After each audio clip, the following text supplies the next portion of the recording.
Hello everyone. তো morning start করলাম আমি গরমা গরম coffee are the Indian express news paper দিয়ে। আর এই কফিটা কিন্তু আমি পারচেস করেছি আর এটার প্রাইস নিয়েছে 25 রুপিস, কারণ আর্লি মর্নিং যেই কফিটা বা চা ওরা দিচ্ছিল তখন সেই সময় আমরা ঘুমিয়েছিলাম, যার জন্য আমরা পাওয়া হয়নি। আর তারপরেই কিন্তু ব্রেকফাস্ট আমাদের এখানে চলে এসছে। ব্রেকফাস্টে ছিল হচ্ছে ব্রেড, চা, একটা ম্যাঙ্গো ফ্রুটি, ডিমের অমলেট, বাটার আর সস। আমি কিন্তু আকৃতিকে কোনোদিনই বাইরের জুস দিই না, যা বানিয়ে দিই ঘরেই বানিয়ে দিই। কিন্তু এখানে দেখতে পাচ্ছ ও এই ম্যাঙ্গো ফ্রুটিটা খাচ্ছে। তার কারণ হলো একটা বাচ্চা যখন আরেকটা বাচ্চাকে কিছু খেতে দেখে তখন তাদের মধ্যেও এক ঠিক কৌতূহল ব্যাপারটা থাকে যে মানে ও খাচ্ছে তো আমি কেন খাবো না। তো মানে কি বলবো, সকাল 9টার সময় ও এই ম্যাঙ্গো জুসটা খাচ্ছিল, তাও সেই জেদ করে।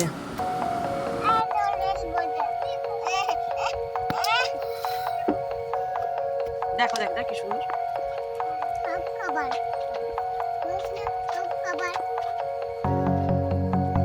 দাও দাও দাও, ওদিকে দেখো ওদিকে দেখো কি সুন্দর।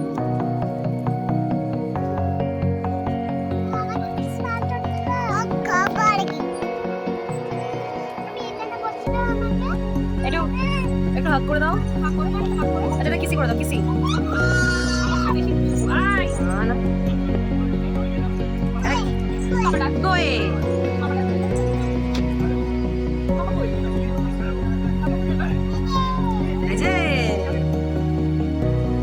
অ্যান্ড ফাইনালি আমরা নিউ দিল্লি ঢুকছি। তো এটা ঠিক ঢোকার আগের ভিউটা তোমাদেরকে শেয়ার করছি। আর যখন সত্যি কথা বলতে যখন দিল্লিতে ঢুকবো ব্যাপারটা মানে একটা মনের মধ্যে একটা আলাদাই আনন্দ, একটা আলাদাই এক্সাইটমেন্ট, যেটা তোমাদেরকে ঠিক বলে বোঝাতে পারবো না। কারণ এই দিল্লির সাথে অনেকটাই আমার মনের অনেকটাই কানেক্টেড বলতে পারো। আর কেন এত বেশি কেন কানেকশন সেটাও তোমাদেরকে আমি বলবো পরে।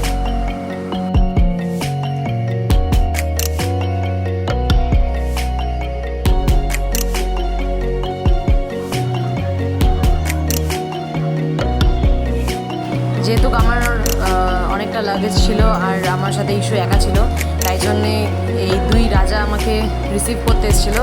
এক হচ্ছে আমার রাজা ভাইয়া আর এক হচ্ছে আমার রাজা ভাই। তো দুজনের নামই হচ্ছে সেম সেম।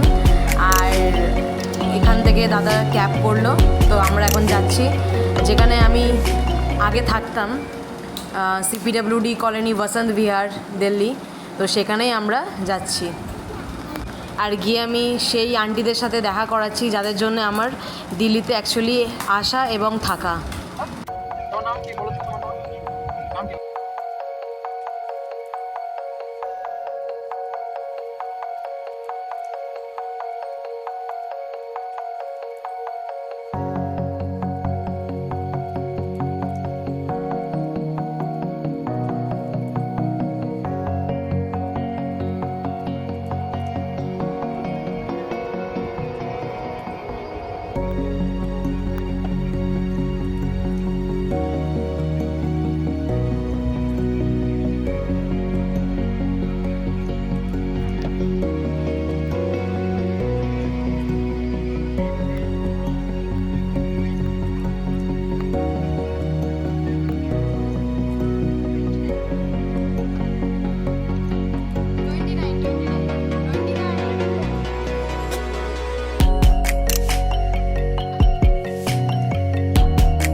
আমি পৌঁছে গেছি আর যতটা পারলাম তোমাদেরকে একটু কলোনিটা আমি দেখানোর চেষ্টা করলাম। বাদ বাকিটা তো অবভিয়াসলি পরে দেখাবই। তো কিন্তু তার আগে চলো তোমাদের সাথে আন্টিদেরকে একটু আলাপ করিয়ে দিই। আর এখানে দেখতেই পাচ্ছ আকৃতি আসতে না আসতেই শুরু করে দিয়েছে দুষ্টুমি। এই যে তোমাদের আকৃতি এসেই পুতুল নিয়ে খেলা শুরু হয়ে গেছে। আর গাড়িতে তো ঘুমোতেই আসছিলো, তো আমি এক্সপেক্ট করেছিলাম যে এসেও ঘুমোবে। তো যাই হোক, তোমাদেরকে প্রথম আলাপ করাই হচ্ছে আমার রাজা ভাইয়ার সাথে। তো এটা হচ্ছে আমাদের রাজা দাদা, আর এরা হচ্ছে উড়িয়া। আর সত্যি কথা বলতে মানে তোমাদের দাদার সাথে খুব ভালো ফ্রেন্ডশিপ স্টিল নাও এখনও অবধি। আর এই হচ্ছে তার মা, মানে এত মানে কি বলবো, কোনো ভাষা নেই মানে এদেরকে এক্সপ্লেন করার মতন। মানে আমার সত্যি কথা বলতে এক বিন্দুমাত্র মনে হয়নি যে আমি অন্য কোনো কারোর বাড়িতে গেছি, মানে এতটাই বেশি ক্লোজ এরা আমাদের সাথে। মানে বলতে পারো 4 বছর হয়ে গেছে আমি ওই জায়গা ছেড়ে চলে এসেছি, কিন্তু তারপরও সম্পর্কটা কিন্তু এক ফোঁটাও কম হয়নি। ভালোবাসা বরঞ্চ দিনের পর দিন বেড়েই গেছে। আর এটা হচ্ছে আর একটা আমার বাঙালি আন্টি। কোথায় যখন আমি এখানে থাকতাম তখন ইনি ছিলেন যে আমাকে মানে নিজের মায়ের মতন অনেকটা ভালোবাসা স্নেহ দিয়েছিল। আর নাতনিকে পেয়ে দেখতেই পাচ্ছ আস্তে না আসতেই আন্টি নিজের সব দায়িত্ব নিয়ে নিয়েছে, খাওয়ানোর থেকে আরম্ভ করে ঘুম পাড়ানোর থেকে আরম্ভ করে।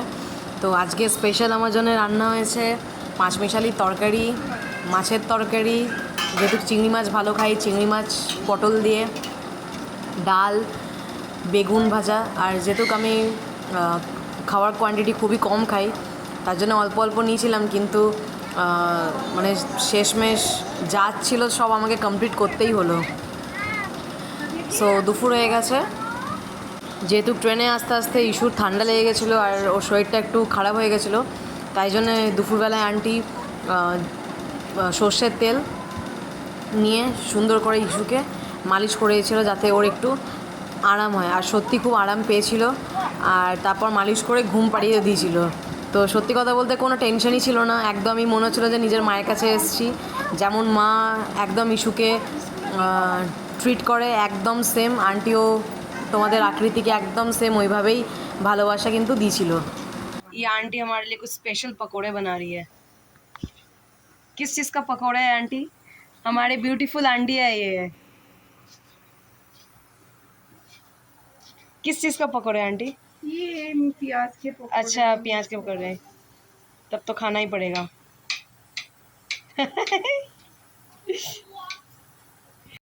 তোমাদেরকে আলাপ করাই, এই আন্টি আমরা যখন এখানে থাকতাম তখন এই আন্টি আমাদের বাড়িতে কাজ করতো। কিন্তু সত্যি কথা বলতে মানে নিজের যেহেতু আমার ফ্যামিলি আমার সাথে থাকতো না, আমি একা থাকতাম, তো এত আমার আদর যত্ন, এত টেক কেয়ার করতো মানে বলার মতন না। আর সেই ভালোবাসা এখন অবধি পেয়ে গেছে। যেই না শুনেছে যে পল্লবী এসছে, আন্টি কিন্তু বিকেলবেলায় চলে এসছে আমাদের সাথে দেখা করার জন্যে। সো বিকেলে আমাদের জন্য স্পেশাল কাস্টার্ড, স্ন্যাক্স আর কফি আন্টি তৈরি করেছিল, আর আমরা এখানে সবাই খেতে খেতে আড্ডা মারছিলাম।